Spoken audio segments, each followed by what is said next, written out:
We often delude ourselves into thinking we are self-made, rising from the ashes of the Stone Age to build empires. But the truth is, humanity is merely a bunch of trust fund babies living off the inheritance of an unidentified creditor. Look at the rotting clay tablets beneath the soil of Mesopotamia. The Sumerian King List wasn't written with the poetic flair of mythology. It is dry and pragmatic, exactly like a barley inventory or your electricity bill. But it is precisely that sobriety that is chilling. The ancients didn't brag about inventing the throne. They simply said they received the handover when power landed from heaven. Do you think a king's 43,200-year reign was a typo by ancient scribes or a metaphor for greatness? Forget it. Those scribes recorded those absurd numbers with the same indifference they used to count sheep. And then, boom. Cities like Uruk appeared out of nowhere with astronomical and mathematical systems so perfect they make modern science blush. There was no apprenticeship, no trial and error, only restoration. We didn't build civilization from zero. We are just trying to patch up a glamorous pile of ruins that the Anunnaki administrators threw away after a great flood wiped out all traces. So, if we aren't the inventors, who was it that signed the world's first blueprint?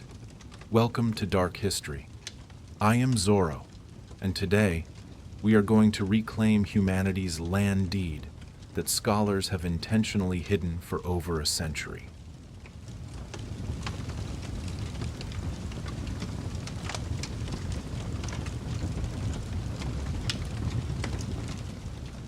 You know, we, the self-proclaimed pinnacle of creation, have a very ridiculous habit. We love to believe we built this world with our own hands from scratch. We look at skyscrapers, AI algorithms, and pat ourselves on the back. Look how great we are. But what is the truth? We are like teenagers who accidentally found the keys to a luxury mansion and then went around bragging to the neighbors that we were the architects who built it. The truth lies deep beneath the mud of southern Mesopotamia, where clay tablets are laughing in the face of your history textbooks. This story doesn't begin with a great invention. It begins with a historical dumpster dive in 1849. Austin Henry Layard, a British diplomat with a dusty mustache and a fierce belief that he was about to find treasure, unearthed fragments from the ancient library of Nineveh. But instead of gold and silver, he found something much more terrifying: the Sumerian King List.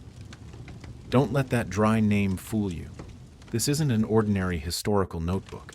It is a bureaucratic inventory, written with the cold tone of an accountant grumbling about a few missing sacks of barley. But its content, Lord, it's like a heavy sci-fi movie script embedded in a utility bill. The list opens with a sentence powerful enough to blow up every timeline we've built for ourselves. After kingship descended from heaven, the kingship was in Eridu. Pay attention to the wording. It doesn't say humans elected a king. It doesn't say there was some peasant uprising. It says kingship descended. It's like a software package pre-installed onto a crude hardware system. Kingship here wasn't a title. It was a high-tech toy handed over from up there. And this is where the irony reaches its peak: the numbers. The list records reigned so long they would bankrupt life insurance companies instantly. One king ruled for 28,800 years, another for 36,000 years. There was even a guy in power for 43,200 years. Imagine having to work under one CEO for 43,000 years. That's not a dynasty. That's a life sentence for all of humanity. Modern scholars, who are allergic to things they can't explain, quickly resorted to their favorite trick. Oh, it's just a metaphor. They claim 43,000 years actually meant a few months, or that it was the mistake of a drunken scribe. Really? Look at those tablets. Ancient Sumerian scribes were control freaks and extremely practical. They recorded these impossible numbers in the same style they used to count sheep and bread rations. No poetry, no flowery metaphors. To them, a king living 30,000 years was as normal as you eating a bowl of pho this morning. They weren't trying to mythologize history. They were reporting a truth they inherited, a truth we are now too cowardly to accept. And then, nature decided to hit the reset button. The flood arrived. In the King List, there is a cold horizontal line that splits history in two. Then, the flood swept over. Boom, end of movie. After that line, kingship returns, but suddenly, the kings become unusually weak. Their lifespans plummet toward the scale of mere mortals. 20 years, 30 years, 100 years. Something was lost. The connection to heaven was severed, and humanity was left alone to fend for itself among the ruins. Archaeologists digging beneath cities like Eridu or found a layer of clean silt, sandwiched between layers of ruins like cream in a historical sandwich. This isn't the fairy tale of Old Man Noah and a boat full of animals. This is a stratigraphic fact. The earth was washed, and what we call the dawn of civilization is actually just survivors trying to scavenge scraps from the trash of a much greater era. The Sumerians never called themselves pioneers. They used the word jibel, meaning to restore, to renew. When they built temples, they said they were restoring former glory. When they wrote laws, they said they were remembering old principles. We are always proud of our base 60 mathematical system, the fact that an hour has 60 minutes. Guess where that came from? From these very clay tablets. We didn't invent time. We are just using an old watch the Sumerians picked up from their gods.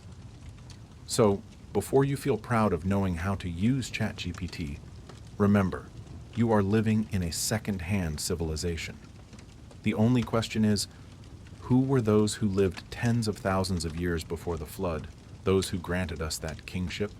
Who were they really? And why did they leave, leaving us a world full of unanswered questions?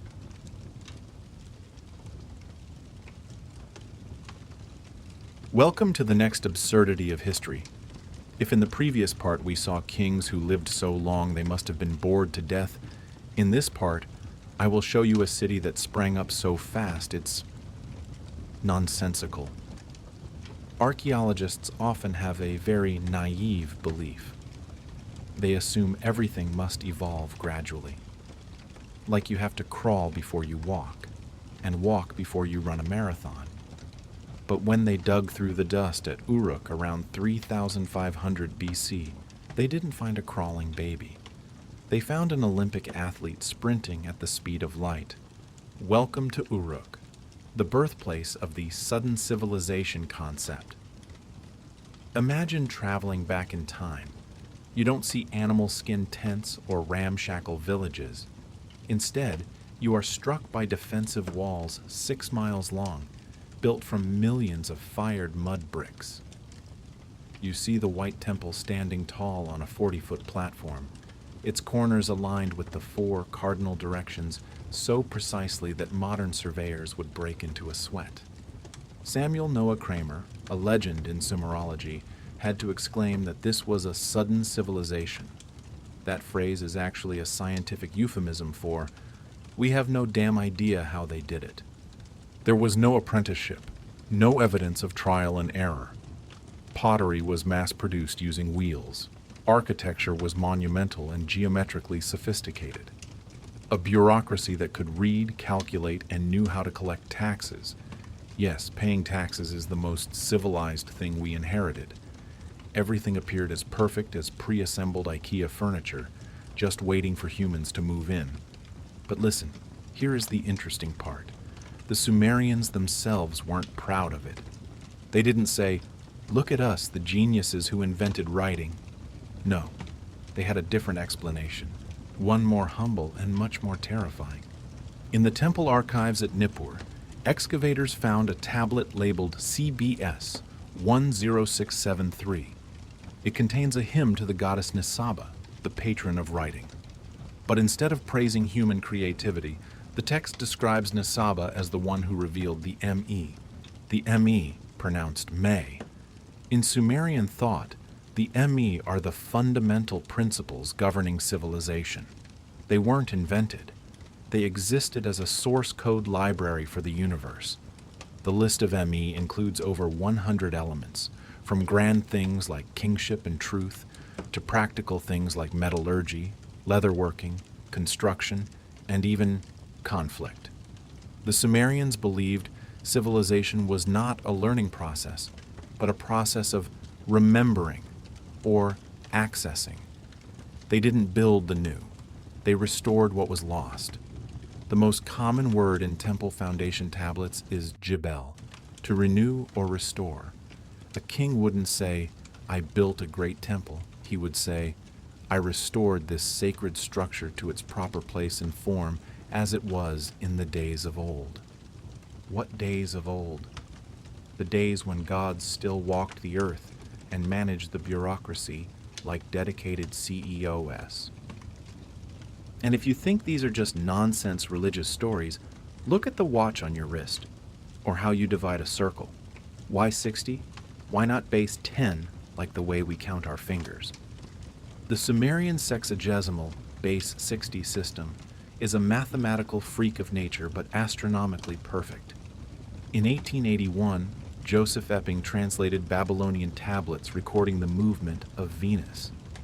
These records are accurate down to fractions of a second compared to modern measurements. They tracked planetary retrograde cycles and predicted eclipses with the precision of a supercomputer. Do you really believe people who had just emerged from the Stone Age could sit and observe the sky for hundreds of years to derive those complex mathematical formulas? Or were they, as the tablets confessed, granted that knowledge? Beneath the city of Eridu, considered the first throne of kingship, archaeologists found 16 layers of temple foundations stacked on top of each other.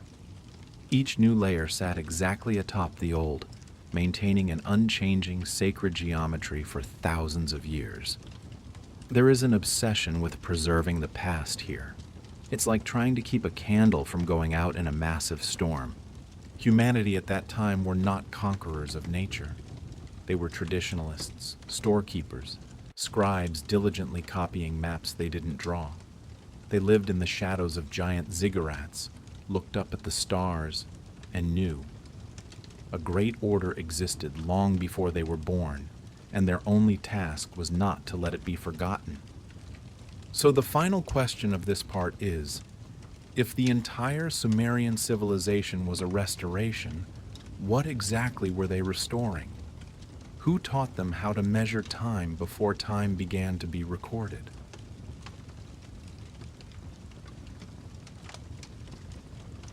Forget the image of God sitting on clouds, lightning in hand, waiting for your blind worship.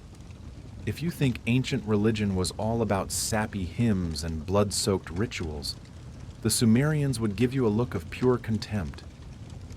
In the earliest cuneiform texts, the entities we call gods, the Anunnaki, appear with a pragmatism that is terrifying. They don't look like abstract spiritual entities. They look like a team of technical experts and project managers sent down to exploit a wild planet. I'm not joking. Look at how the Sumerians describe their gods: Anu, Enlil, Enki, Ninhursag. In the original records, the language used for them lacks the religious reverence we imagine today. It sounds like a high-level bureaucracy. They were managers, judges, time measurers, and the ones who demarcated city boundaries. They did not perform miracles. They issued decrees. They did not inspire love poems. They allocated resources. Let's talk about Enki, the Chief Technical Officer, CTO, of ancient Earth. In texts like Enki and the World Order, we see this god not sitting idly on a throne. He is busy dredging canals, setting national boundaries, organizing fisheries, and believe it or not, teaching humans how to mold bricks. These are not the actions of a God in the supernatural sense. These are the actions of a chief engineer deploying a massive infrastructure project. And the ME we talked about in the previous part, that was the set of SOPs, standard operating procedures, the Anunnaki brought with them. You want a city? Here's the source code for kingship. You want justice? Here is the source code for truth and judgment. You want weapons? Here is the source code for war. It's like a programming library that humanity just had to copy-paste into their lives. But here is the truly dark part, the sudden absence. After the flood, after helping humans rebuild cities like Uruk and Ur on their old foundations, the Anunnaki began to withdraw. They weren't destroyed by some more powerful force. They weren't overthrown by humanity in a bloody revolution. They were simply absent. They left us with an order that we didn't initially create, a system of knowledge we aren't qualified to fully understand, and a vague memory of an era when the administrators were still present. Humanity continued alone, struggling with base 60 watches and terrifyingly accurate star maps, like children left in a high-end office after the bosses went on a long vacation. Have you ever wondered why every major culture in the world, from Egypt and India to Mesoamerica, shares the same motif? A golden age ruled by non-human beings. A global catastrophe, usually water, that wipes everything out.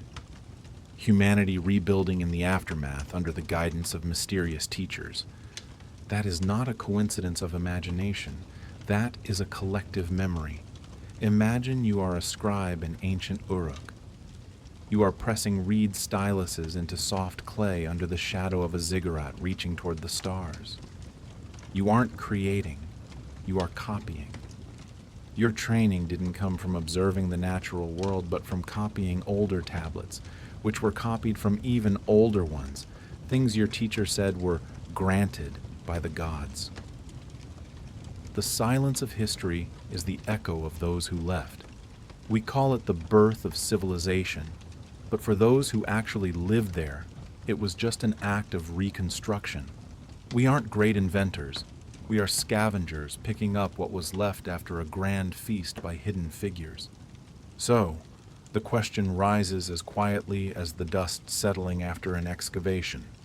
If those administrators really existed, and they left the entire source code of civilization to us, what was their ultimate purpose? Were they merely travelers passing through, or are we part of a long-term administrative project they are still watching from afar?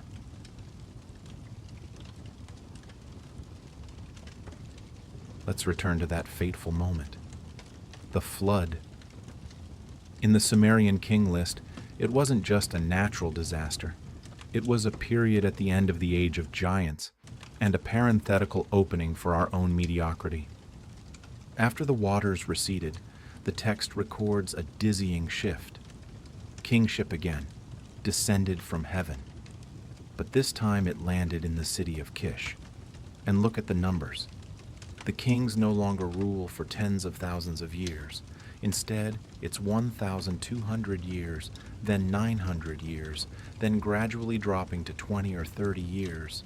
Numbers we can understand. Historians call this the transition from myth to history. But I call it the degradation of the bloodline.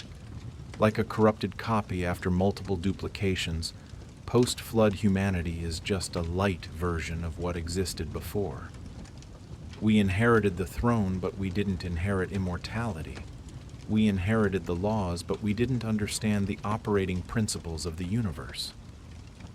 In 1906, archaeologist Hermann Hilprecht found a clay prism at Nippur. When he translated the cuneiform on it, he had to sit in silent terror. That text didn't describe the beginning of man. It described the continuation of something greater. It listed 8 kings who reigned for a total of 241,200 years. Let that number sink in. 241,000 years, longer than the entire history of modern humans according to mainstream science. We still take pride in discovering math and astronomy. But look at what the Sumerians left behind. They divided the sky into 12 zodiac signs, the same ones you use today to check your horoscope on social media. They calculated the cycle of Venus with startling accuracy. They used the base 60 system, a perfect system for partitioning time and space. And here is the bitter truth. That system wasn't developed over thousands of years of trial and error. It appeared complete from the start. It doesn't look like an invention. It looks like a legacy. We are measuring our lives with a ruler that rulers from tens of thousands of years ago left on their desks before they departed. You see, our entire civilization is actually a continuous excavation. The Sumerians built cities on old mounds. Beneath Uruk are 18 different layers of settlement. Beneath Eridu are 16 levels of stacked temples. We are like tenants. Every new generation of owners repaints the walls and replaces the sofa. But the foundation and structure of the house belong to someone else. An anonymous architect who disappeared long ago. From Sumer to Egypt, from the Indus Valley to distant Mesoamerica, they all tell the same story of teachers who brought knowledge. And then after a great event, they withdrew into the shadows, leaving us ruins and instructions for a sacred order. What is the deepest irony here? It's that we always call ourselves progressive. We think we are moving toward the future, but in reality, we are desperately trying to restore a lost past. All our achievements, from booster rockets to algorithms, are perhaps just scattered puzzle pieces we are trying to reassemble from a grand blueprint we no longer have the intellect to fully read. So the final question isn't, who were the Sumerians? The real question is, what are we? Perhaps we are not the peak of evolution. Perhaps we are just faithful janitors taking care of a dusty museum, protecting secrets we don't even understand, and waiting, perhaps in vain, for the day the true owners return to reclaim this clay will. Next time you look at a clock and see the second hand jump past 60, remember, you aren't just checking the time. You are touching an ancient source code, an invisible thread connecting your present directly back to an age where kings lived longer than continents.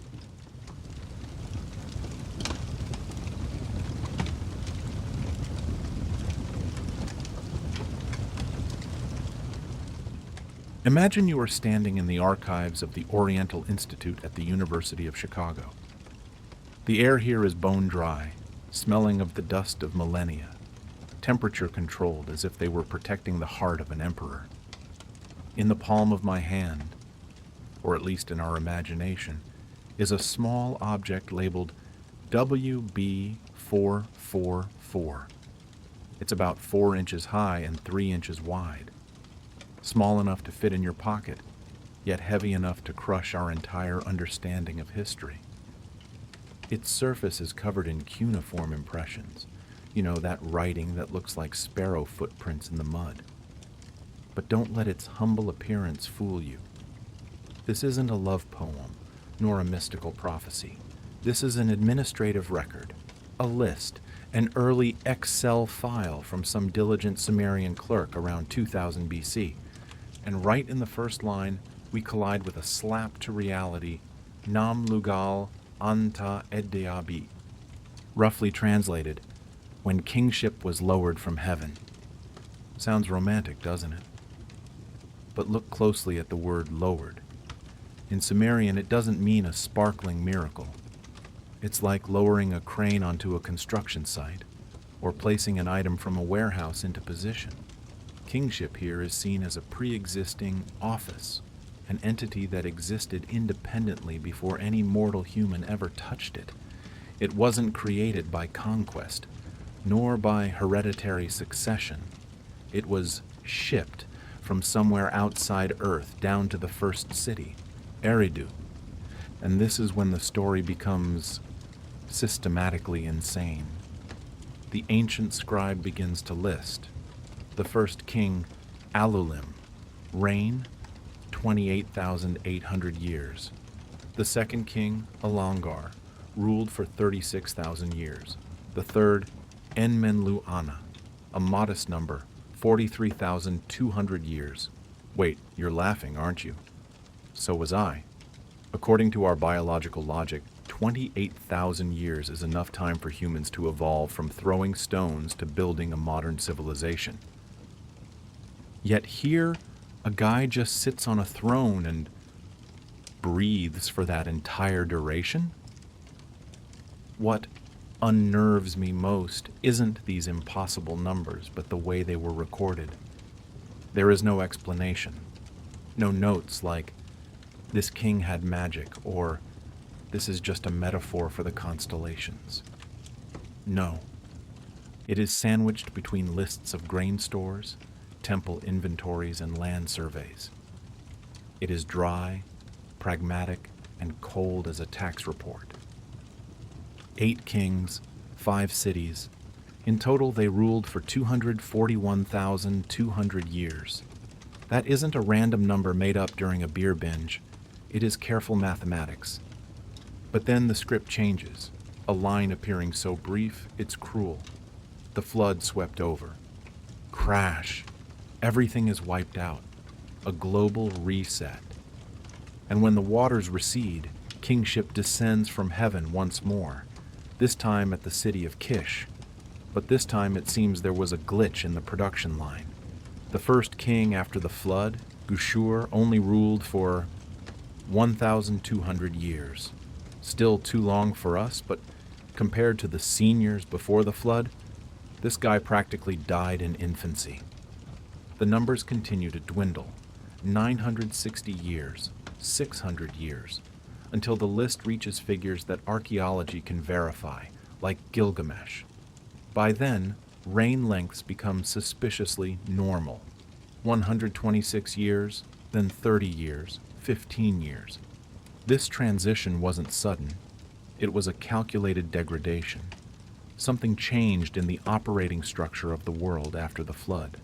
Cosmic governance seems to have withdrawn, giving way to the finitude and death of mortal humans. Modern scholars have been scratching their heads for a century trying to explain this. They say, "Oh, maybe a Sumerian year was different from ours," or "This is political propaganda to elevate the kings." Really, if it was propaganda, why use the bone-dry prose of an accountant? Why meticulously record the decrease in reign lengths according to such a perfect mathematical progression? The scribes didn't argue. They just copied. They refused to change numbers that they themselves probably couldn't understand, simply because they believed it was the objective truth preserved from more ancient sources. So, the million-dollar question here is, who were those entities holding the office of kingship before the flood? Why were their names prefixed with the symbol for divinity, Lugal plus divine determinative, yet they acted more like project managers than gods in a temple? We are talking about an era where the boundary between politics and the supernatural was erased. And the key to decoding this mystery lies in a name that makes conspiracy theorists' skin crawl: Anunnaki.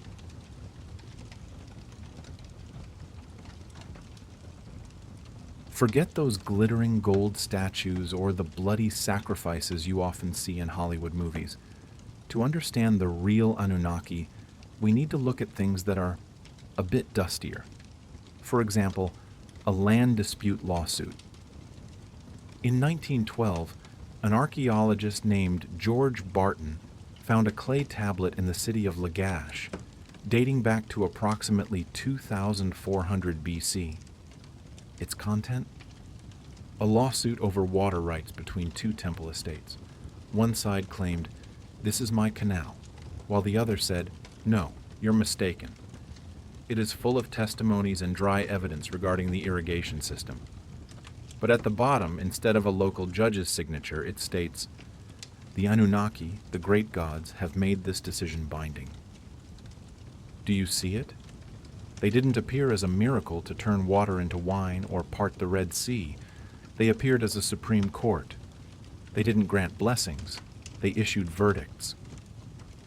In the ancient Sumerian world, the Anunnaki were not objects of prayer in moments of despair. They were the executors of jurisdictional authority. The name itself is actually a functional noun. Anunnaki, those who came from heaven to earth, or the seed of Anu. Anu is the sky, the absolute order. If Anu was the chairman of the cosmic corporation, the Anunnaki were the executive board, the ones who went directly down to the construction site to operate the system. Throughout 3,000 years of cuneiform history, this term appears more than 2,000 times. But in the earliest texts, before human imagination turned them into mystical gods, the Anunnaki appeared with incredible consistency. They were the architects of order. Consider the text, The Instructions of Shurupak, circa 2600 BC. This is a collection of practical advice, an ancient version of How to Get Rich Isn't Hard.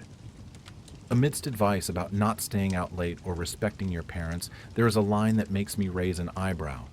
The Anunnaki have determined your fate. Do not change the water canal. Why does determining fate go hand in hand with water canals? Because to the Sumerians, fate was not a vague destiny. It was the allocation of resources. Who was granted how much land, who got to use how much water, who was responsible for maintaining which dam. That was the fate the Anunnaki administrators established. Do not change the water canal simply means don't mess with the boss's zoning plan. The god Enlil, the head of the Anunnaki, was often praised for making grain abundant. But the way he did it wasn't by waving a magic wand. Ancient hymns describe him holding the sacred measuring rod, the measuring cord, and the scale. That's right, my friends. The supreme god of Mesopotamia was a surveying engineer. He planned cities, divided fields, and dug canals. The power of the Anunnaki was expressed through infrastructure, not cheap supernatural phenomena. Each Anunnaki was assigned to manage a specific sector, like ministers in a government. Enki, Minister of Irrigation and Wisdom, managing the Abzu freshwaters. Ninhursag, Director of Health and Reproduction. Utu, Chief Justice of the Court of Justice and Commerce. They operated the world through something called Me, pronounced May. Scholars translate it as divine powers, but if you look at the list of MEs in ancient texts, you'll see they include the art of writing, construction techniques, law, music, and even the proper way to organize a drinking party. In other words, the ME were the software packages of civilization. The Anunnaki were the holders of the source code, and they installed them into human society to ensure the system ran smoothly. On Uruk period cylinder seals, we see tall figures, Anunnaki, standing before groups of kneeling people. But look closely at their actions. They aren't receiving offerings. They are gesturing toward a schematic, likely an irrigation plan. The humans there aren't prostrating out of fear.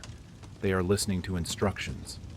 It was a technology transfer session, not a religious ceremony. The biggest difference between the early period and later myths is the absence of dramatic elements. The early Anunnaki didn't throw lightning, didn't shapeshift, and didn't fight divine dragons. They just worked. They allocated resources, settled disputes, and regulated time. In the Sumerian worldview, chaos wasn't a demon. It was mismanagement, like flooding groundwater or saltwater intrusion. The function of the Anunnaki was to prevent that chaos through technical measures. But every party must come to an end. No matter how perfect a management system is, it will encounter system errors when the subjects being managed, us, humans, begin to grow too fast. The Atrahasis epic tells us that humanity multiplied to the point where our noise made the bosses in heaven unable to sleep. And when the administrators grew tired of Project Earth, They made the coldest administrative decision in history, a total purge.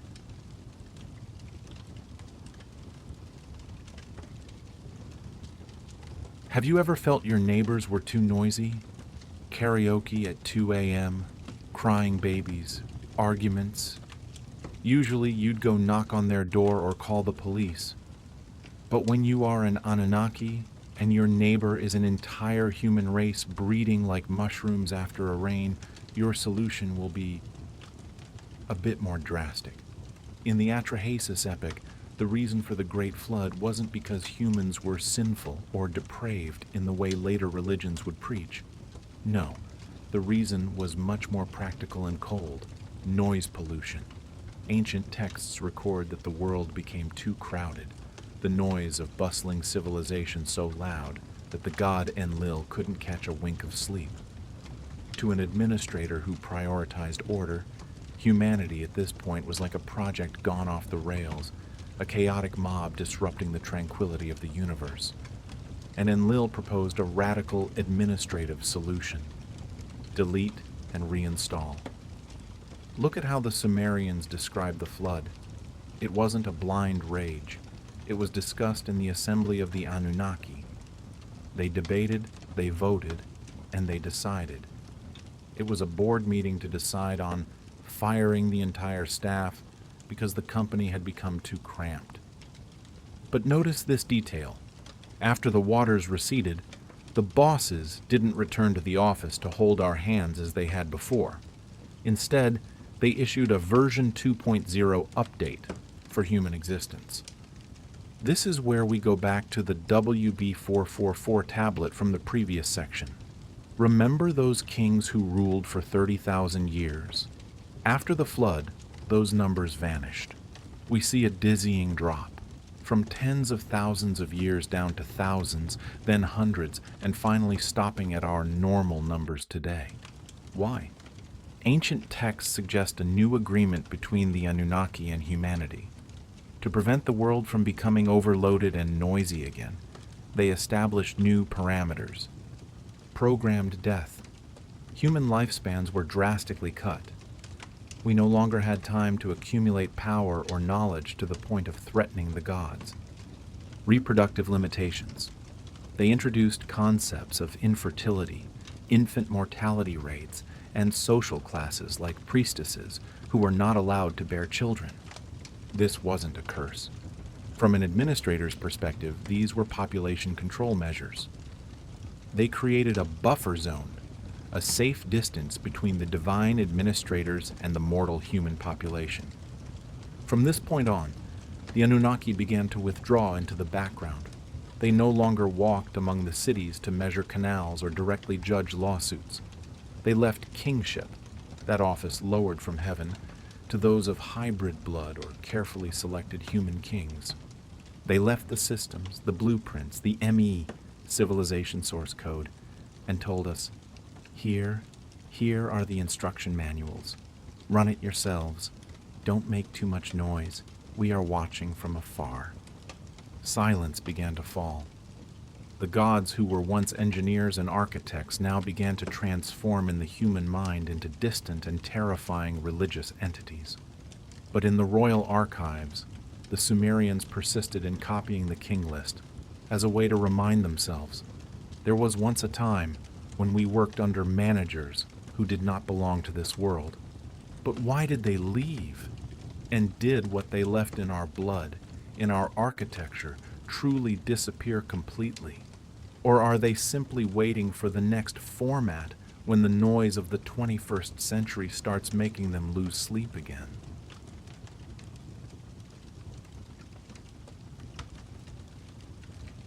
So the handover of power was complete. The big bosses packed their bags, leaving a messy office for us mortal employees to swim in on our own. But if you think the Anunnaki completely vanished into thin air, you are dead wrong. They didn't go anywhere. They simply hid themselves within the framework of civilization. Look at your life right now. Why does an hour have 60 minutes? Why does a circle have 360 degrees? Why do we divide land with lines on a map and pay taxes based on that area? those are not natural laws. Those are the ME, the administrative software packages the Anunnaki installed in Mesopotamia over 5,000 years ago. We are still running on their operating system. Every time you look at a watch or sign a lease, you are unintentionally performing an ancient ritual, following parameters established by the administrators from high heaven. They taught us how to organize society according to a hierarchical model, where power always descends from above. The greatest irony of history lies here. When the actual holders of the measuring tools and technical drawings left, human memory began to warp. In later texts from the Babylonian or Assyrian periods, the Anunnaki were no longer irrigation engineers. They became gods of the underworld, terrifying judges sitting on thrones in the darkness. Humans began to build giant temples, offer sacrifices, and bow before stone statues. Why? Because that is how we cope with absence. We turned a functional relationship into a religious one. When there was no longer anyone to directly teach us how to dig a canal, we started kneeling to pray for rain. We turned administrative instructions into sacred dogma. Look at the change in writing on the clay tablets. The divinity, determinative next to the king's names, gradually faded and then disappeared entirely. The office remained, but the nature of the person holding it had changed. Later kings were merely imitators, actors trying to play the roles of the divine beings of old. If the Sumerian King List is a constitutional document, an official archive copied mechanically and faithfully by scribes over millennia, then what happens if we accept it as the truth? If those entities were actually here, actually managing the earth for tens of thousands of years with terrifying mathematical precision, then who are we in their plan? Are we a byproduct of a massive resource extraction project? Or are we children being raised in a system so complex that we ourselves don't fully understand it? Scientists say history is a straight line upward from ignorance to civilization. But the Sumerian King List tells a different story. A story of degradation. A transition from administrators with lifespans of tens of thousands of years to fragile beings who live only a few decades. Perhaps the Great Flood didn't just wipe out cities. It wiped out our direct connection to our own origins. It turned us into orphans in a pre-programmed world.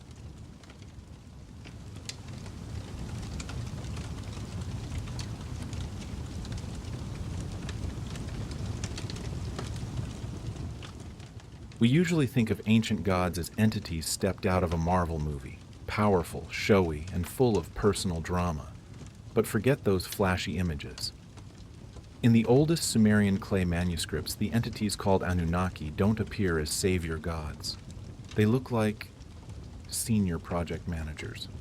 "Hey buddy," I can imagine an Anunnaki saying to his colleague 5,000 years ago, "this trench is off by 2 degrees. Dig it again or the entire valley's irrigation system will collapse next season." They didn't teach us how to pray. They taught us how to measure time, how to divide land, how to regulate water flow, and how to operate an ordered society. They were the architects of a world where we were just low-level laborers. But then, something happened. A rupture that made them pack their bags and leave, leaving us to struggle with watches and laws whose true meaning we never fully understood. Join me in going back in time to 1929. The setting is the Royal Cemetery at Uruk. British archaeologist Leonard Woolley is directing workers to dig deep into the ground. They have passed through magnificent tombs, the solid gold treasures of kings. But beneath those tombs, they struck something that made everyone stop. A layer of silt. Clean, sterile, 11 feet thick, about 3.4 meters. And I want you to imagine Woolley standing at the bottom of that deep hole, wiping sweat from his forehead, and exclaiming, "What on earth is this?" This mud layer contained not a single shard of pottery, not a trace of a hearth, no sign of human presence. It was a perfect, dead zone. But right beneath that silent silt layer were the ruins of an older world. Crushed mud brick walls, collapsed roofs, pottery of a style that had completely vanished from history. Woolley sent a telegram that shook the international press. "We have found the flood." Sounds like a bid for clickbait in the newspapers of that time, right? But physical evidence doesn't lie. Around 2900 BC, a massive volume of water swept across the Mesopotamian plain, leaving an undeniable stratigraphic scar. It wasn't a seasonal flood. It was an end, a total reset for the Earth server. Now set archaeology aside and look at what the Sumerians wrote. If you expect a moral story like the Bible, where humans are punished for sin or depravity, I have bad news for you. The Sumerian gods were much more pragmatic and cold-blooded than that. In the Atrahasis epic, the supreme god Enlil wasn't angry because we were wicked.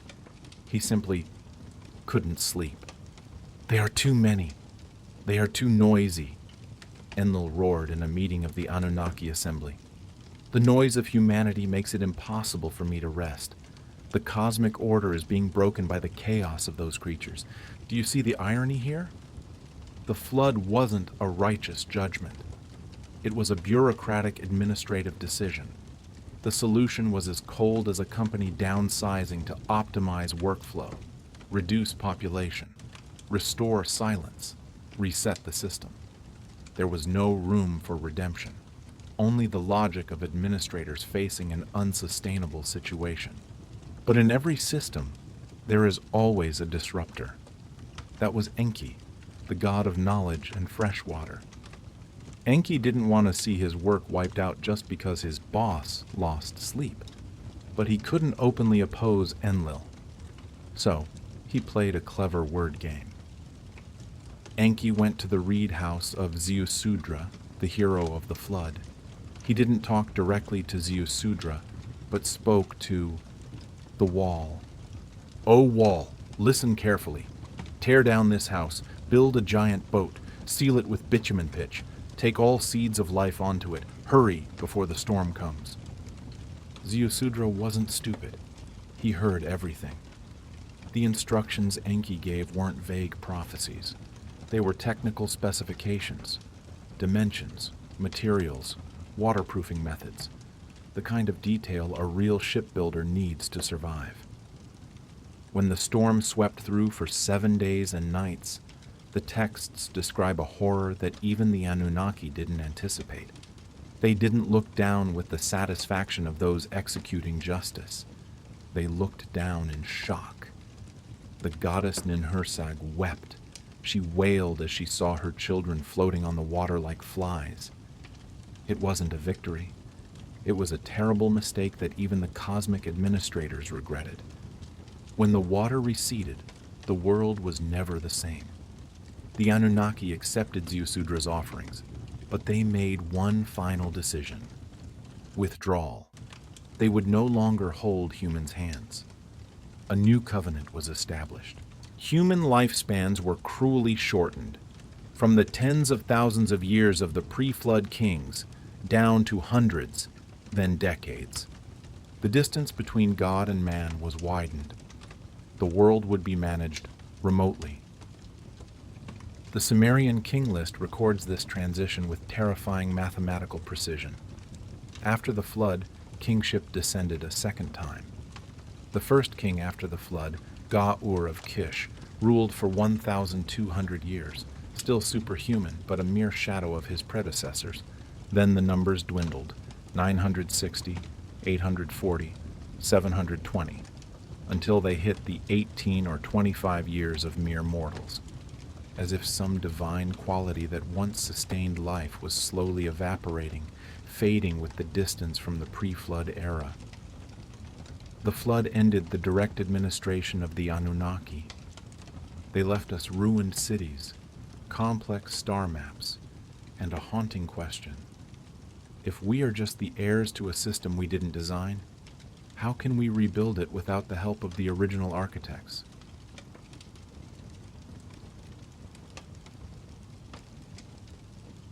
You know what I find most ridiculous about us modern humans?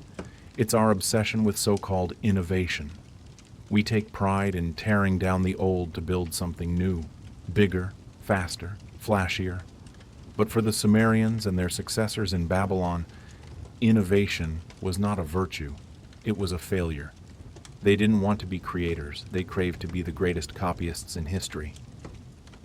Imagine standing at the Baghdad Museum before political upheavals messed everything up.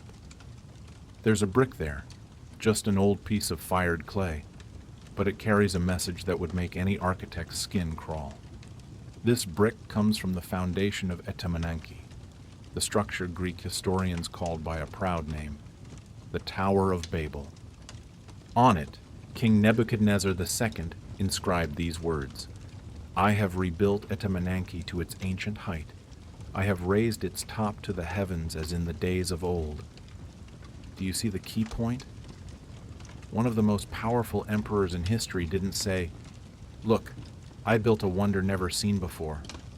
Instead, he proudly boasted that he had just finished a project, identical to the original, and archaeologists have proven he was telling the truth. When digging beneath Nebuchadnezzar's layers of brick, they found countless older foundation layers spanning millennia. Every time it collapsed, people rebuilt it exactly in that spot, with those exact proportions, oriented toward those exact constellations. Why were they so extremely obsessed with restoration? To understand this, we must look at the name of these towers. In Sumerian, the ziggurat was called Anunnaki, meaning house of the foundation of heaven and earth. This wasn't a fortress for defense, nor a grain storehouse. It was a device, a giant router made of mud brick designed to connect the order on the ground with the cosmic order. In the creation epic Enuma Elish, the gods ordered, "Let us build a shrine, a place of rest for him. When we arrive, we shall find rest there." To them, this world was a symmetrical copy of heaven. If the gods had established a perfect template up there, then changing even one brick down here was like intentionally corrupting a line of programming code. The system would glitch immediately. Therefore, building was an act of archaeology. Architecture was an act of remembering. If you think I'm exaggerating about this obsession, look at Eridu, the city the Sumerians believed was the first city of humanity. In the 1940s, when Iraqi archaeologists excavated this site, they found something that challenged all logic about the evolution of civilization. Normally, we'd see development from ramshackle huts to grand temples, right? But at Eridu, the story was different. At the very bottom of the excavation was Temple 16, dating to about 5,400 BC, older than writing itself. It was small, but its structure was amazingly complete. A rectangular sanctuary, an altar, a sacred hearth. And then a miracle happened. Over 18 separate construction phases, spanning more than 3,000 years, this design never changed. "Hey, Chief Architect," a builder in 3000 BC might have said, "should we add a west wing to make it more spacious?" "Are you crazy?" the architect would reply, face turning pale. "Look at the old foundations. Measure carefully. We aren't building for ourselves. We are preserving a blueprint that existed before our great-grandfather's great-grandfather was born." Each new temple was built atop the old one after it had been solemnly buried under a layer of clean sand. 18 versions, each a perfect echo of the first temple. Sacred geometry remained unchanged, even as languages changed, even as dynasties rose and fell. This is when the skepticism of a historical detective like me begins to stir. Where did the earliest builders get these sophisticated specifications? The oldest ziggurats predate advanced mathematics or formal written astrology. Yet the corners of the great ziggurat at Ur are aligned to the cardinal directions with an error of less than 1 degree. At Uruk, the entire street grid is offset exactly 15 degrees from north, to match a predetermined astronomical frame. They didn't have laser levels. They didn't have satellites. Either they possessed a type of knowledge we have lost, or they were holding inherited blueprints from a much earlier, much more sophisticated source. Listen to the story of King Gudea of Lagash around 2050 BC. He recounted receiving a temple design through a dream. In that dream, the goddess Nisaba appeared, holding a lapis lazuli tablet engraved with the schematic of the temple. "Build according to this pattern," she ordered. "Do not add. Do not subtract." We usually consider this a mystical story to legitimize the king's power, but what if we read it literally? It describes consulting archives from the pre-flood era. Blueprints were considered sacred precisely because their origin was not human. Gudea wasn't a creative genius, he was a disciplined executor. This obsession didn't stop at temples. Entire Mesopotamian cities were built as monuments to a lost order. At Nippur, archaeologists found a clay map from 1500 BC. The bizarre thing is that this map records buildings destroyed centuries earlier, canals long dried up, and neighborhoods long buried. That map didn't describe the reality of the time. It described the ideal form of the city, the original template that the people believed they had a duty to return to. It's like trying to reinstall the original Windows version after your computer gets a virus. The flood was that virus, and the entire post-flood history was a desperate attempt to restore the operating system of the Anunnaki. We call ourselves builders. The Sumerians called themselves rememberers. Every brick they laid was a promise to the past. We will not let this knowledge vanish. But that leads us to a greater mystery. If this entire civilization was built on copying ancient knowledge, what happens when the original begins to fade? When the lapis lazuli tablets are lost and the whispers of the gods grow distant? That is when we must face a dark truth. We are living in a world of copies. And in the next part, I will show you how those remaining fragments of knowledge transformed us before we completely forgot who we are.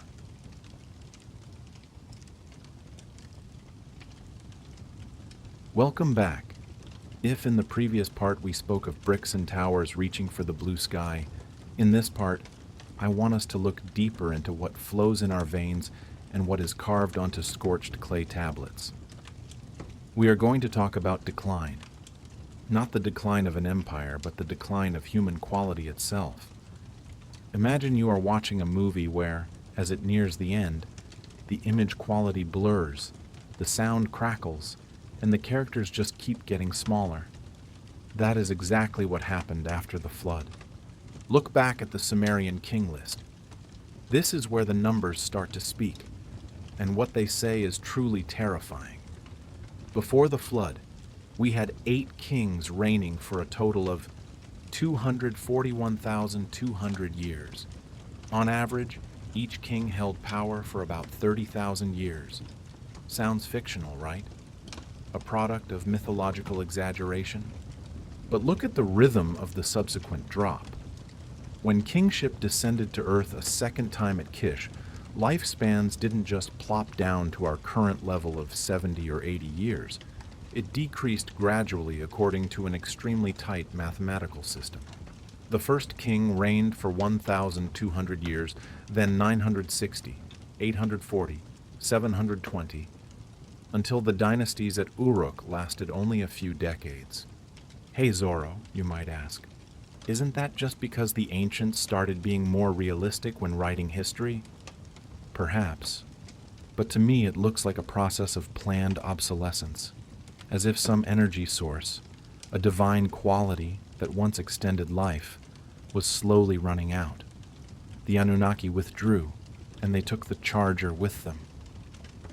We were left with batteries that are gradually wearing out, trying to maintain the system with whatever remains in our genetic memory. In that context, a new character emerged and became the true hero of Mesopotamian civilization, the scribe. Don't confuse them with ordinary office secretaries. These people were archaeological detectives, engineers traveling back through time. They lived in dark rooms, smelling of clay and oil lamp smoke, spending their lives blowing dust off ancient clay tablets that even they struggled to read and understand. Why did they suffer so? Because in the post-flood world, power did not come from innovation, but from retrieval. If you wanted to build a temple, you didn't hire an architect with breakthrough thinking. You hired a scribe so he could rummage through the archives and find the blueprint from the time before the flood swept over. In the inscriptions for the reconstruction of temples in Lagash or Babylon, one phrase appears repeatedly like a mantra. I have restored it according to the ancient texts. Not, I have improved it. Not, I have made it more beautiful. But according to the ancient texts. To them, knowledge was not something to be achieved, but an asset to be inherited. The truth already existed. Our job was simply not to forget it. At the same time, the nature of the Anunnaki in the human consciousness also changed. They were no longer direct administrators, the ones standing on the construction site pointing at every brick. They withdrew into the background, becoming abstract forces of destiny. Look at how they were described in later Babylonian texts. They became gods of the underworld, cosmic judges, manifestations of planets. Pragmatism disappeared, replaced by mysticism. They are there, a Babylonian scribe might have written tremblingly, but they no longer speak to us through the reed walls. They speak through the movement of the stars, through the livers of sacrificed animals, through dreams that we must struggle to decode. This was a profound psychological shift. Humanity began to feel like intruders in their own world. We are operating a giant machine whose architects have left and taken the user manual with them. We are left only with scattered notes and a vague fear that if we take one wrong step, the machine will crush us. Have you ever wondered why ancient civilizations seem to stand still for thousands of years? Mesopotamia, Egypt, they maintained the same architectural style, the same system of symbols for dozens of centuries. The answer lies here. Progress is a modern concept. For the Sumerians, progress was a downward slide. The further removed from the time the Anunnaki were directly present, the more knowledge was diluted. Therefore, their greatest effort was to resist change. Every temple rebuilt exactly as before was a victory over oblivion. Every clay tablet copied precisely, character for character, was an effort to keep the link to the source from breaking. At the temple complex of the god Enlil in Nippur, archaeologists found giant libraries containing tens of thousands of clay tablets. There were tablets recording vocabulary lists from languages that, at that time, no one spoke anymore. They learned those dead languages the same way we learn software code, just to ensure that if one day the gods returned and issued an order, we would still be capable of understanding them. But here is where the darkness truly envelops us. If we believe we didn't design this world, if we believe we are just temporary caretakers for an absent owner, then what is our true purpose? Is the entire human civilization just a giant effort to preserve a blueprint whose function we don't even fully understand? Are we building cities, or are we building museums waiting for a return? The transfer of power from God to man was not a liberating revolution. It was a burden of having to maintain a perfection that we ourselves can never achieve. And as we go deeper into the ruins of Babylon, we will see that this copying did not stop at the towers. It lies in the very structure of society, in the way we look at the sky and try to map things that are inherently beyond our sight.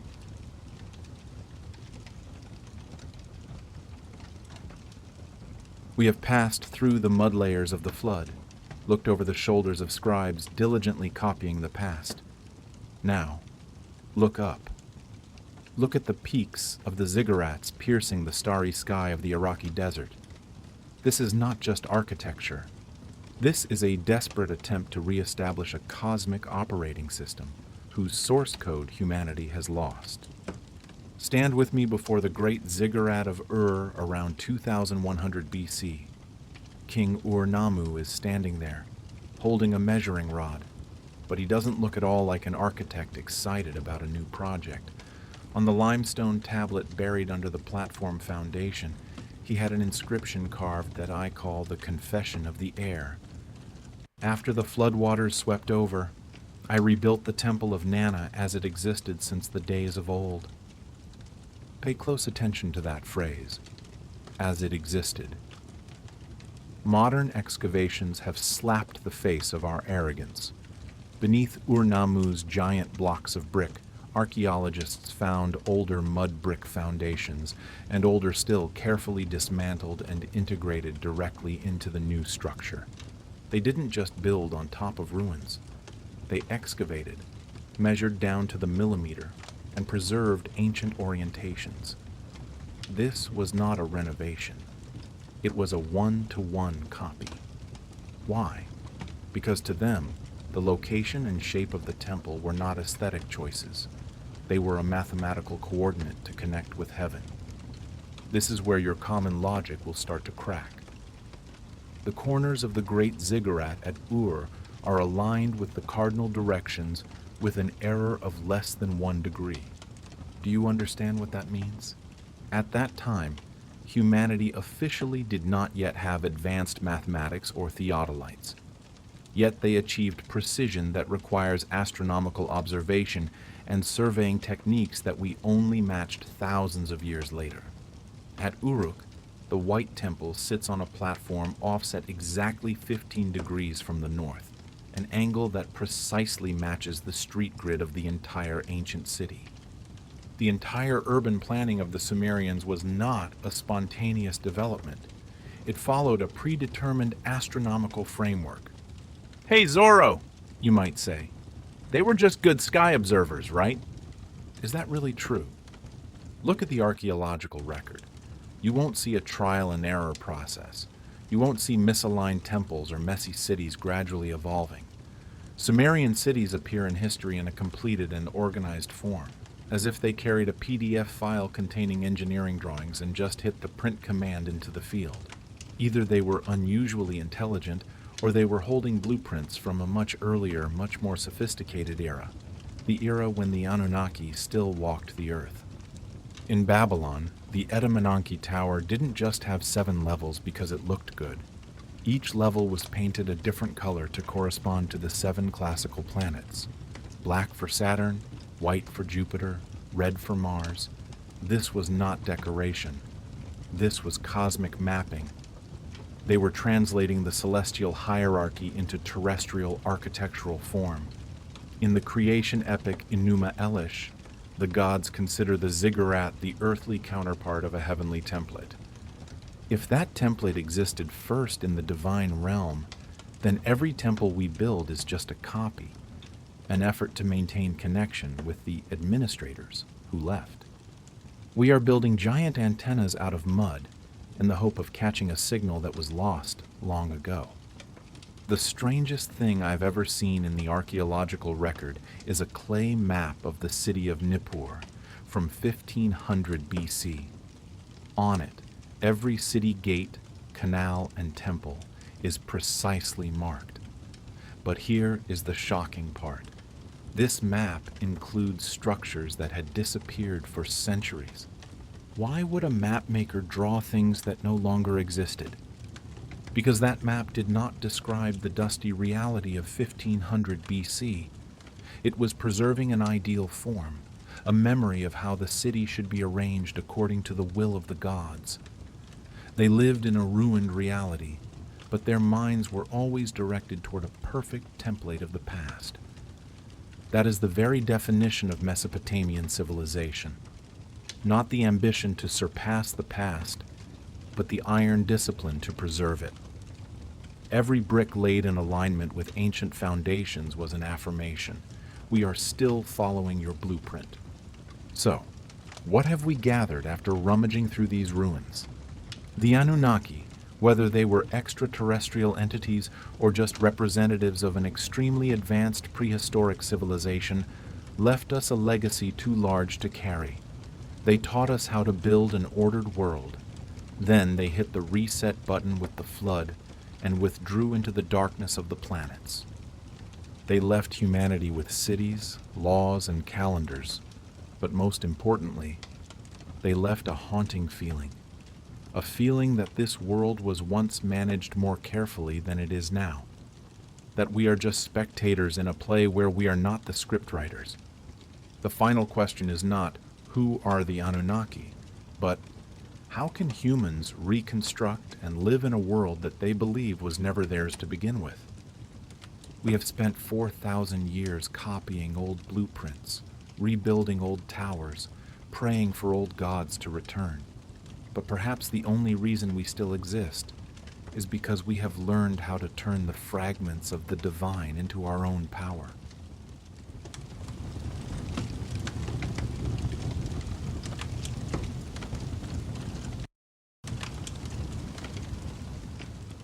Have you ever wondered why we believe our ancestors figured everything out from scratch?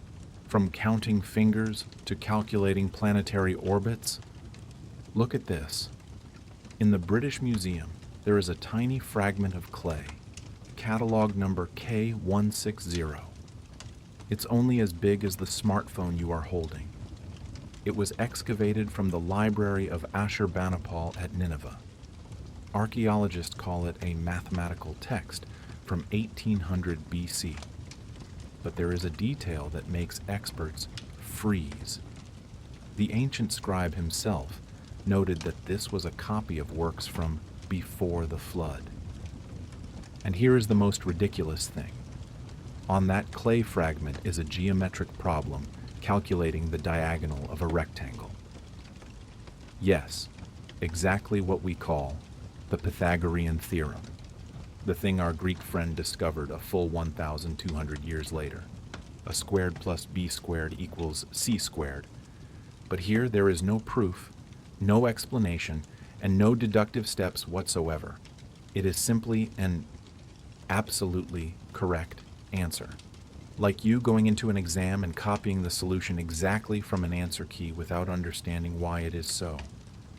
That scribe didn't brag about finding it. He was simply copying an established truth.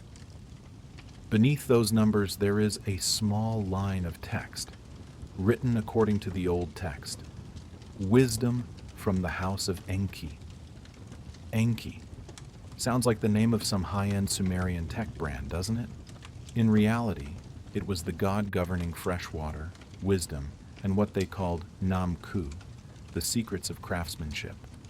But look closely at their wording. Enki was not the inventor of mathematics. He was the custodian. He did not create knowledge. He transmitted it. This is the key point that modern historians often ignore.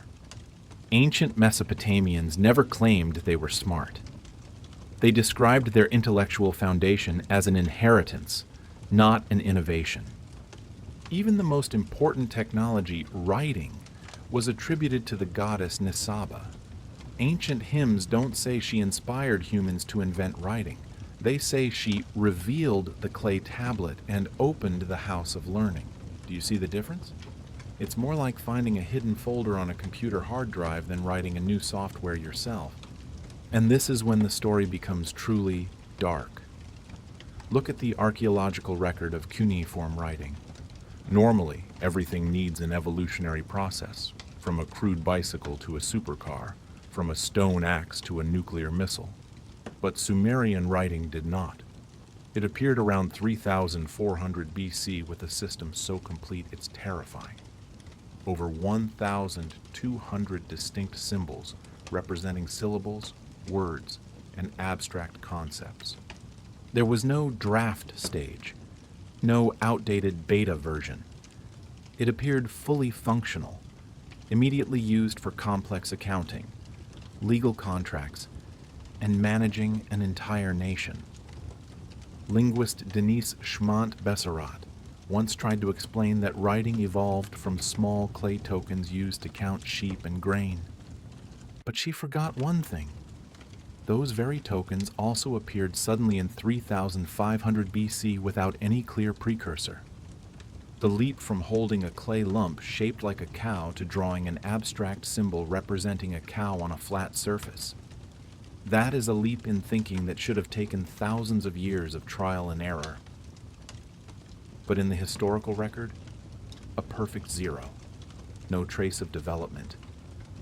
This system is like an installation package that was downloaded complete and run immediately. That's not all.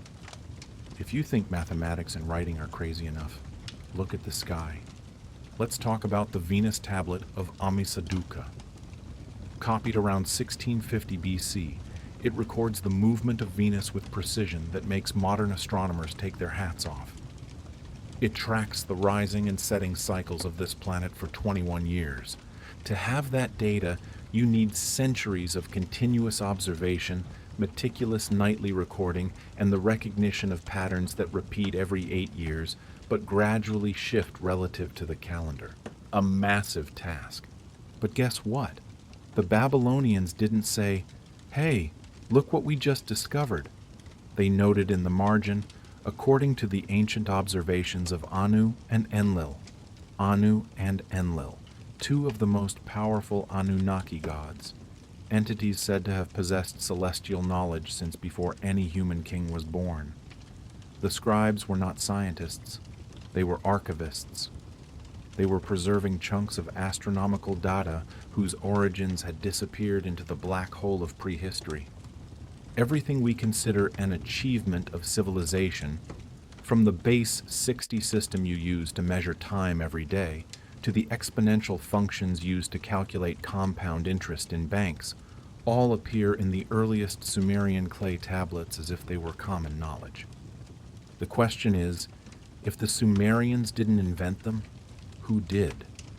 And why, all over the world, are other civilizations telling us the exact same story? Do you want to know the next secret? Those gods didn't just appear in Mesopotamia.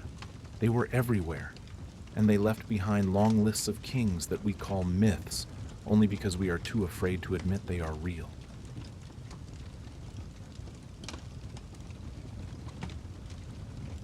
If you think the business in Mesopotamia was just a coincidence of a few nostalgic scribes, let me take you somewhere else. A place where pride in history is even larger than their pyramids, Egypt. In 1820, in Thebes, a papyrus roll nearly 2 meters long was found. It is called the Sumerian King List. Archaeologists love it. Why? Because it meticulously lists every pharaoh from the first dynasty in 3100 BC all the way to the time of Ramesses II. It is the Bible of Egyptian history. But there is a small problem that scientists pretend not to see. The first part of the list. Before the first flesh and blood pharaoh, Narmer, appeared, the Egyptian scribe recorded something we call fabulous. The reign of the gods. Listen to these numbers. The god Ptah reigned for 9,000 years. The god Ra reigned for 1,000 years. Then Shu, Geb, Osiris, each ruling for centuries. After that were the Shemsu Hor, the followers of Horus, demigod kings who served as the bridge between the age of gods and the age of men. What gives me goosebumps is not the number of thousands of years. It's the way the scribe wrote about it. There is no distinction whatsoever. The same format, the same administrative language, the same precision in accounting. To the ancient Egyptians, the reign of the god Ptah was as real and actual as the reign of any later pharaoh. This was not a poem. This was a constitutional document, a legal text confirming the legitimacy of kingship. You see, this consistency is what's truly disturbing. It's like a movie script translated into many languages, but the plot remains unchanged. In India, the Puranas speak of yugas, eras in which the world order gradually declines. In the first era, Satya Yuga, which lasted over 1.7 million years. Humans did not rule themselves. They lived under the direct management of the Devas, celestial entities who maintained cosmic law and taught us the sacred sciences. Fly halfway around the world to Mexico. The Maya in the Popol Vuh also tell of Professor Gods, Quetzalcoatl of the Aztecs, Viracocha of the Incas. All are described as gods who came from the ocean or the sky. They didn't come to conquer. They came to teach. They taught astronomy, taught agriculture, taught how to make calendars, established social order, and then left with a promise to return. Even in China, the bamboo annals begin with the three sovereigns, entities who ruled thousands of years before humans knew the concept of dynasties. Fuxi revealed the I Ching. Shennong taught herbal medicine. They were not called inventors. They were revealers. Do you see the commonality? A golden age managed by non-human entities, a catastrophic handover, and finally, humanity inherits a declined world, clutching onto remaining fragments of knowledge.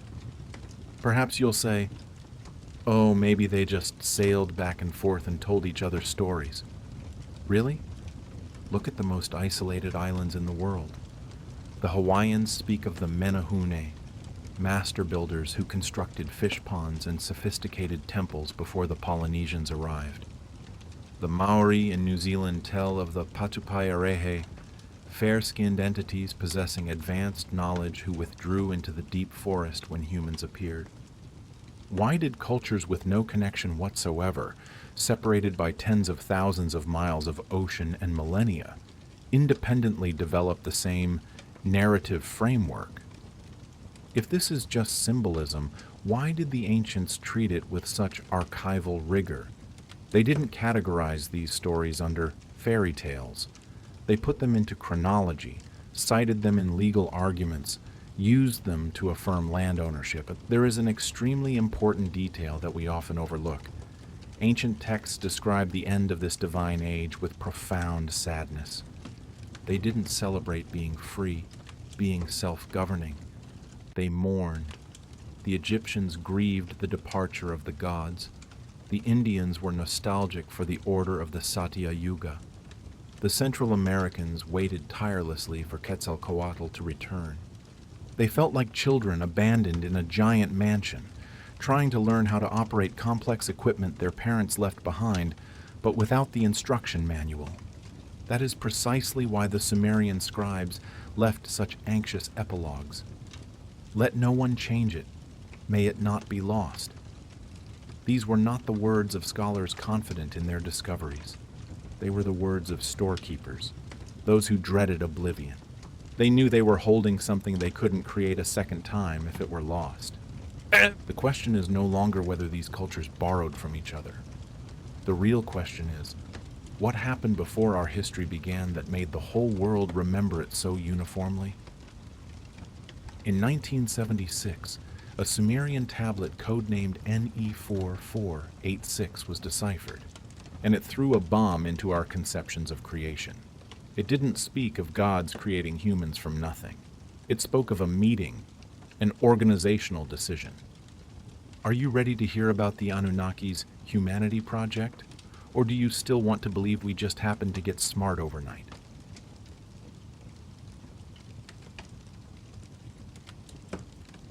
Let's be honest with each other for a second. We like to think of ourselves as the pinnacle of evolution, that we spent tens of thousands of years in pain, trial, and error, drinking all sorts of poisonous leaves before finding cures for diseases. But the ancient records tell a different story, a bitter story for the human ego. We did not find medical knowledge ourselves. We were handed it. Look at the files of Esagilkin Apli, a physician who lived around 1000 BC. He left behind a diagnostic manual based on sources centuries older. These were not witches' spells or nonsense offerings.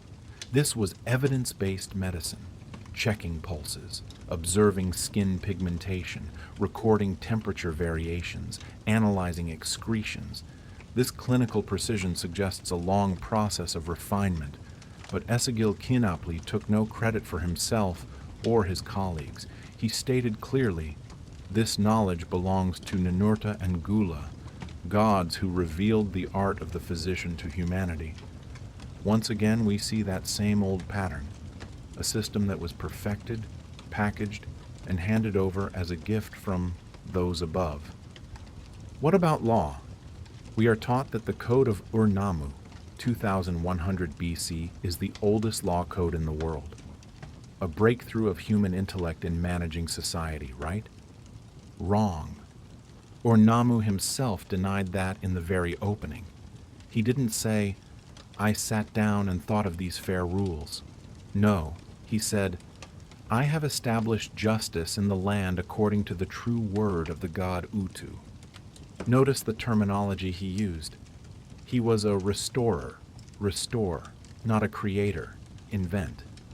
The laws were described as eternal principles existing independently of human authority.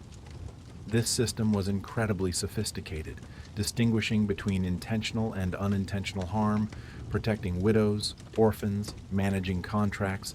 It's like a software version of Justice 1.0 that had existed for a long time, got corrupted during a period of chaos. And Ur-Nammu was just the IT guy whose task was to reinstall it so society could run smoothly again. If humans were gradually evolving toward fairness, why is the first legal system we find already mature and complete to an extreme degree? Even agriculture, the foundation that helped us escape the life of hunting and gathering, cannot escape the shadow of the divine professors. The Sumerian Farmer's Almanac from 1700 BC provides instructions detailed to an extreme: how to plow, how to irrigate, when to thresh the grain. But the opening line records, this knowledge was given by the god Ninurta, who gave the plow to humanity and taught how to sow seeds. Think about this. The text does not describe a process of trial and error at all. It doesn't say, "Our ancestors once sowed the wrong seeds and starved, so after that we did this." No. It presents agriculture as a set of technical procedures that have been verified and received complete. It turns the farmer into an operator of an existing civilization assembly line rather than an innovator. And now for the real bomb. Tablet NE 4486 was deciphered by Samuel Noah Kramer in 1976. This is a hymn to the city of Eridu, the oldest city of the Sumerians. In it there is a passage: "When kingship was brought down from heaven, Eridu was chosen. And then the Anunnaki, Anu, Enlil, Enki, and Ninhursag met together. They did not create the world. They met to carry out an administrative act, creating the black-headed people." In Sumerian literature, the black-headed people are we, humanity. But listen closely to this context. The creation of humans took place after the city had been built, after kingship had been established. It wasn't like a religious miracle. It was like a multinational corporation deciding to establish a human resources team to operate the infrastructure they had finished building. They organized us, taught us how to count in base 60, how to calculate compound interest, how to dissect bodies, and how to follow the law. All the things we call civilizational achievements were actually just work tools handed over during the new employee orientation of the Anunnaki. We are always proud of progress, but if we look at what the ancients wrote, we are not climbers conquering the peak of knowledge. We are like people scavenging components from an ancient spacecraft wreck and trying to reassemble them without clearly understanding the operating principles. But if all this knowledge was gifted, what was the price? And why did the gods leave, leaving us with a pile of tools that we are gradually forgetting how to use?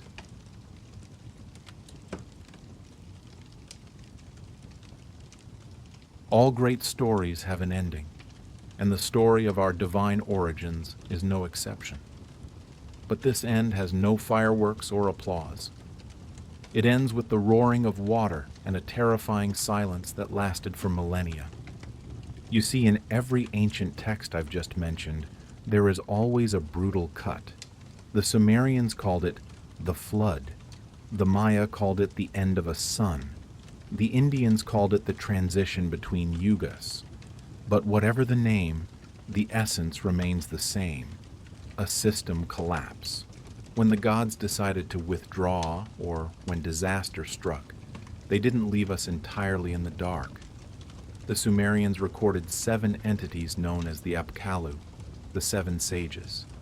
They weren't gods, nor were they quite human. They were technicians sent to ensure that the fragments of civilization weren't completely washed away by the floodwaters. They were the ones who buried the clay tablets containing the secrets of the House of Enki before the disaster occurred, and dug them up after the waters receded. This is exactly why Sumerian scribes were so obsessed with copying. They didn't write to create art. They wrote to preserve. They knew they possessed the last copies of a superior operating system that the manufacturer had stopped supporting.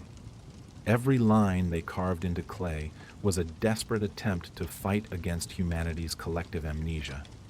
Think about this logically. If these were just vague myths, why would they be so strikingly consistent in structure on a global scale? In Egypt, the Sumerian King List chronicles thousands of years of divine rule, then abruptly switches to humans with chilling precision. In India, the Kali Yuga era began the moment the gods withdrew, leaving humans to swim in their own decline. In Central America, Quetzalcoatl left on a raft of snakes, leaving a promise of return that millions believed for centuries. Why did humanity in different corners of the earth collectively construct a script in which we are the ones inferior to our ancestors? Usually, human psychology loves to elevate the self. We love to tell stories of how we conquered nature. But all the greatest civilizations of the past did the opposite. They bowed before an older intelligence, regarding it as the gold standard they could only hope to clumsily replicate. Remember the goddess Nisaba I mentioned in part 1? She possessed something called the lapis lazuli tablet. In the ancient mind, lapis lazuli represented something eternal, something that couldn't be eroded like clay. It was a symbol of fixed, immutable knowledge that existed before humans even knew how to hold a pen. We have spent centuries laughing at these myths. We call them the exaggerations of an immature imagination. But when you look at the precision of Babylonian astronomy, the sophistication of the code of Ur-Nammu, or the inexplicable construction techniques found worldwide, do they look like the products of an immature imagination to you? Or do they look like the relics of a mother civilization, a civilization that existed, ruled, taught us, and then vanished, leaving us a massive inheritance whose value we don't even fully understand? So we have passed through 4 layers of darkness, from mathematical tables requiring no proof to king lists spanning tens of thousands of years. The truth, perhaps, doesn't lie in aliens or magic. The truth lies in this: we are likely not the pioneers we imagine ourselves to be. We are the stagehands in a theater where the lead actors have long since departed. We are reenacting plays we didn't write, using props we don't know how to build.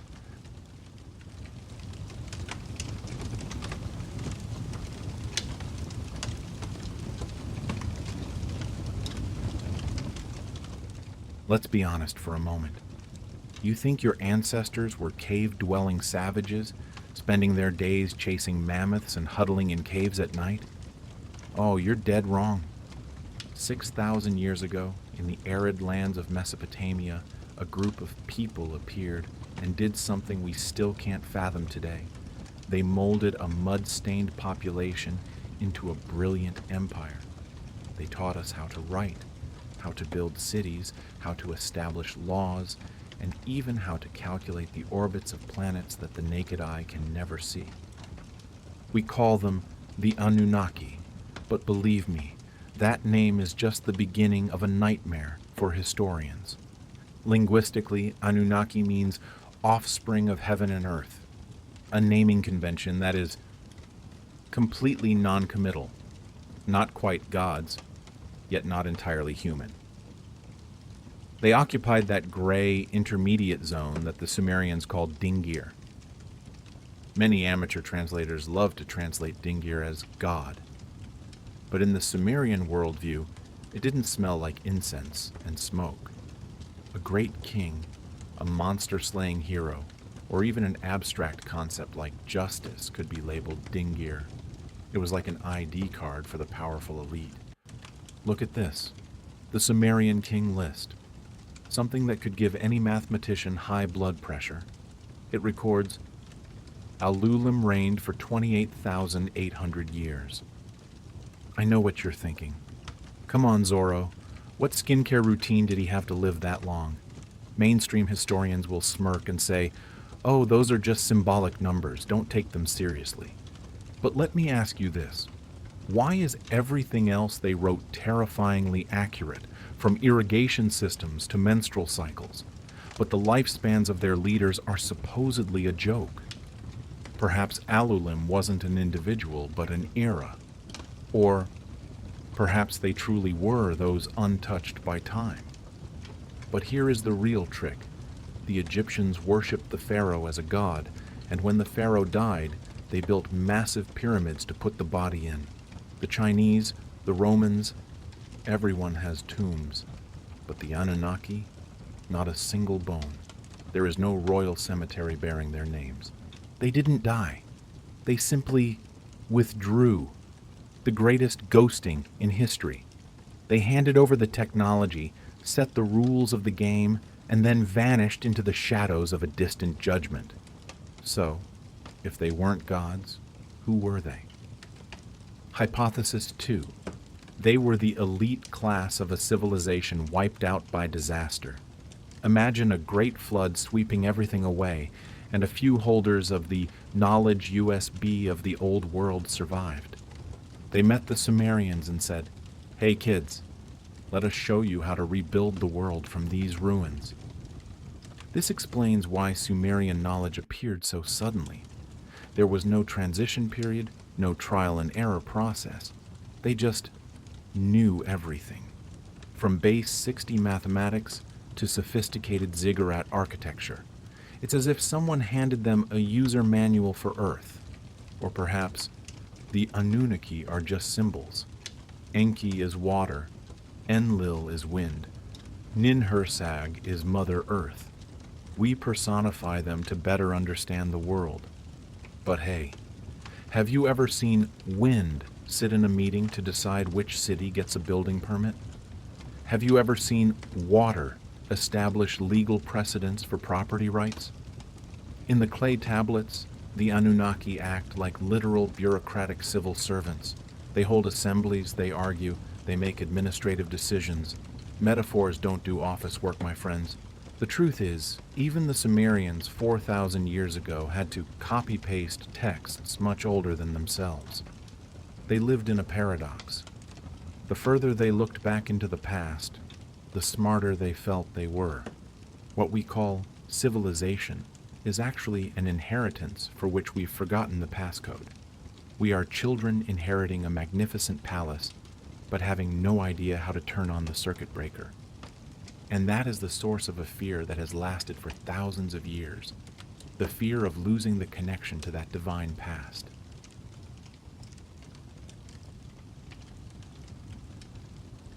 Have you ever felt like you're living in an old house where you don't know the electrical or plumbing diagrams? You're afraid to touch a wall for fear the whole building will collapse? That is exactly the feeling of Mesopotamia's greatest kings. In 1986, in the ancient city of Sippar, archaeologists dug up what I call the Confession of a Panicked Heir. It is a clay tablet from 550 BC, a time when Mesopotamian civilization was already 3,000 years old and taking its final breaths. The king who ordered its writing, Nabonidus, had an inscription carved that sends chills down my spine. I searched for the old foundations and built upon them. I discovered the ancient texts and followed them exactly so that nothing would be lost. Sounds virtuous, doesn't it? But read between the lines. This isn't the confidence of a leader moving the country forward. This is the posture of someone tremblingly managing a decline. Nabonidus isn't celebrating innovation. He is confessing a deep anxiety that the link to the Anunnaki's divine knowledge is wearing thin, and if he doesn't dig deep enough, everything will vanish into the void. You see, in Mesopotamia, legitimacy didn't come from what new things you achieved, but from how well you dug. You want to be king? Prove you are sitting in the exact chair the Anunnaki designed. You want to legislate? Ensure it is a copy of the laws that descended from heaven. If we look at Mesopotamian history through the Western lens of progress, we see a miserable failure. But if you look at it as a series of renaissances, you see a much darker pattern. Knowledge here does not accumulate in a straight line. It flares up, then disaster strikes. Floods, droughts, wars, and everything shatters. The survivors crawl out from the ruins, scavenge shards of pottery and cracked cuneiform tablets, and try to patch together a world they no longer fully understand. Listen to the lament of a scribe from the Old Babylonian period, 1800 BC. The old texts are damaged. Ancient knowledge has become obscured. We copy what we can understand and preserve what we cannot. Do you see the tragedy here? A man nearly 4,000 years ago was doing exactly what we are doing now, trying to decode a lost language, preserving it mechanically like robots, because they believed it contained the source code of the universe. They had mathematical tables that weren't solved again until the European Renaissance. They tracked planets with terrifying precision, but they didn't consider these their own discoveries. They considered them remembrances. Progress to them was restoration. Discovery was finding a memory. When Hammurabi issued his famous code, he didn't say, "Hey, I just had some cool ideas about justice." No, he said, "I am restoring the order as it was from the very beginning." When Assyrian kings conquered the world, they didn't call it expanding borders. They called it reestablishing the divine order ordained by the Anunnaki. This is a political system based on the worship of the past, an eternal government of ghosts. But let's ask the question no one dares to ask. If knowledge can be lost to the point where people must preserve things they don't understand, what vanished before the first clay tablet was ever written? Every source we have points backward, toward a great blind spot. Ziggurats were rebuilt on the exact same footprint for millennia. Mathematical formulas were copied identically even when people forgot how to apply them. Why? Why were they so rigid?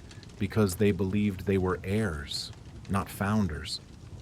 And an heir never dares to unilaterally alter his father's will, especially when that father is an entity that can control both heaven and earth.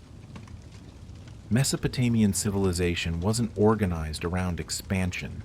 It was organized around memory, a sacred and heavy task, keeping the flame from going out, even when you have no idea who lit it or why it burns. But what happened when the absence of the Anunnaki created too large a void? When the temples became nothing more than soulless husks, we will enter the most secret room, where humanity tried to become gods to fill that fear. See you in the next part, where we strip back the veil on those who tried to hack the Anunnaki system.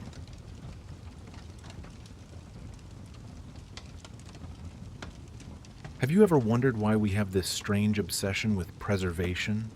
Why we fear losing an ancient manuscript or a grandmother's recipe? In ancient Mesopotamia, this obsession wasn't just nostalgia. It was an operating system. They had a concept called ME, pronounced May. These ME weren't toys. They were celestial decrees, the source code of reality.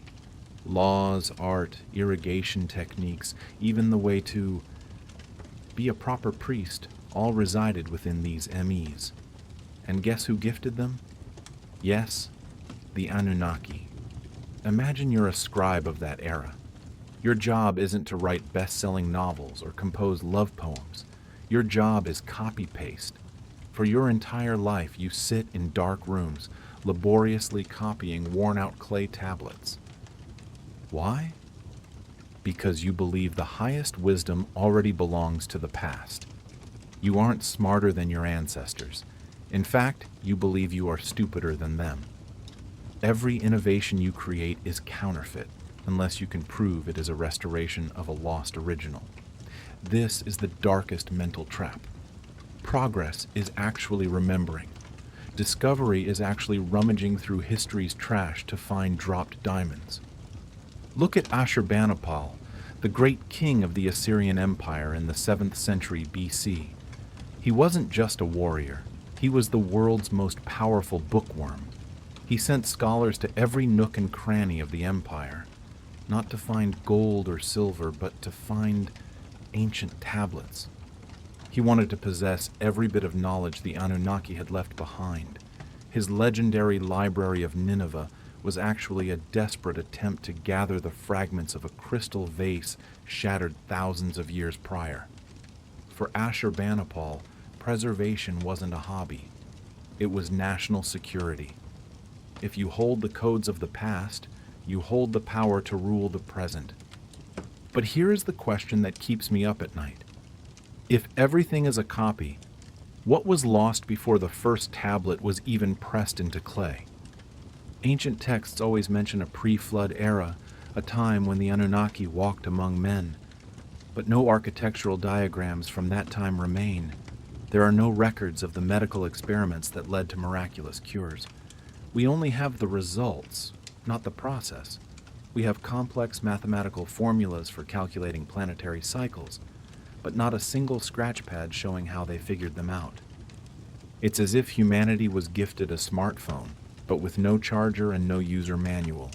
We use it until the battery dies, then desperately try to invent a charger whose electromagnetic principles we don't understand at all. You see, Mesopotamian civilization didn't operate on expansion or creativity. It operated on absence. The withdrawal of the Anunnaki created a massive void in the human mind. Every soaring ziggurat was actually just a giant antenna trying to catch a signal from a radio station that went off the air long ago. Every sacrificial ritual was a futile effort to maintain connection with that vanished order. We don't live as masters of the earth. We live as stewards in an abandoned mansion where the owner has gone on a long journey and never returned. We dust the furniture. We keep the rugs from tearing. We try to remember what kind of tea the master liked, even though we've never actually met him. What does living in a world where you believe you are only an heir, not the creator of destiny, do to your soul? It makes you conservative to an extreme. You don't dare experiment for fear of violating the ancients' will. You don't dare change a law code because you believe it was stamped by the divine. And so, humanity falls into an eternal loop of copying copies, until the original meaning fades so much that only soulless shapes on clay remain. But what if I told you the disappearance of the Anunnaki wasn't an accident, but part of the plan? A final test for us stewards? Brace yourself, because in the final part, we are going to flip the entire issue on its head. If we are the heirs of a forgotten world, what will future civilizations think when they dig up our ruins?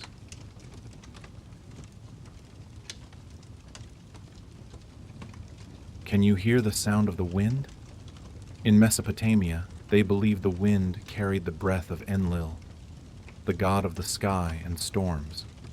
But today, it only carries dust and the silence of dead empires. We have traveled a long journey seeking the identity of the Anunnaki. But in the end, the most important question isn't who are they, but what happens to a civilization that organizes itself around an inherited authority? The short answer: it becomes a living museum. A museum of curators so dedicated to an extreme that they try to protect what was granted, just to prevent one final loss. Look at Nabonidus again, our poor archaeologist king in 550 BC. He wasn't a madman. He was just a man who saw the darkness falling and desperately sought the flashlight named the past. He dug up old foundations, copied texts that even his scholars had to scratch their heads to understand. Why? Because at that point, after 3,000 years of existence, Mesopotamian civilization was no longer a vibrant, growing entity. It was an entity managing its own decline. Their history wasn't a straight line upward as we delude ourselves about progress. It was a sine graph of suffering. Knowledge flared, disaster struck, and the survivors trudged along picking up the pieces to rebuild. Akkad, Babylon, Assyria. Every dynasty claimed to be the true restorer of the Anunnaki order. They didn't innovate. They were just reconstructing old dreams. This is the darkest part of this script. The absence of the Anunnaki is more powerful than their presence. They are remembered not for what they did, but for the black hole they left behind when they departed, a world that once operated more smoothly, more fairly, more clearly. Every ritual, every ziggurat, every mathematical tablet was a silent scream. Don't forget us. Don't let this code vanish. But let's be honest, we have forgotten. Even the Sumerians, when they pressed the first cuneiform signs into clay, were already looking back toward a golden age they could no longer reach. If what we call the beginning of civilization was actually just a renaissance of something much older, where did humans actually begin? Or are we just minor characters in a story that began millions of years ago? That culture was not static, but it refused to identify as original. Every adaptation was framed as restoration. Every progress was a reconstruction. Imagine that feeling. You live your whole life protecting a legacy you don't fully understand. You pass on mathematical formulas you don't know how to prove, songs whose melodies you no longer know. You do it because you believe that if you stop, the only link between humanity and the divine will snap. And then, one day, the dust fills everything. The libraries of Ashurbanipal are burned. The foundations of Nabonidus are buried. The Anunnaki become unfamiliar names in the history books of another civilization, our own. It is now 2025. We pride ourselves on cloud technology, on AI, on our brilliant achievements. But look at ourselves. We, too, are heirs of a world over which we are gradually losing control. If disaster strikes tomorrow and all digital data vanishes, what will the survivors 5,000 years from now find in our ruins? They will find piles of scrap metal and non-biodegradable plastic. Will they call us gods or the psychopaths who destroyed the planet? Will they dig up dead hard drives and try to recover our code the way Nabonidus did with clay tablets? Will they believe we once possessed divine knowledge that they have lost? Perhaps humanity's real role was never mastery. We are just storytellers, stewards of the fragments. We pass on what we inherit, adding a bit of hope, a few mistakes, and then hope the next generation understands more than we did. Are the Anunnaki real or not? That no longer matters. What matters is that we chose to believe in them to have an anchor amidst the changing tides of life. O heirs of the future, when you find these writings of mine, will you realize what things you have lost? Or will you realize that, from the very beginning, we possessed nothing at all?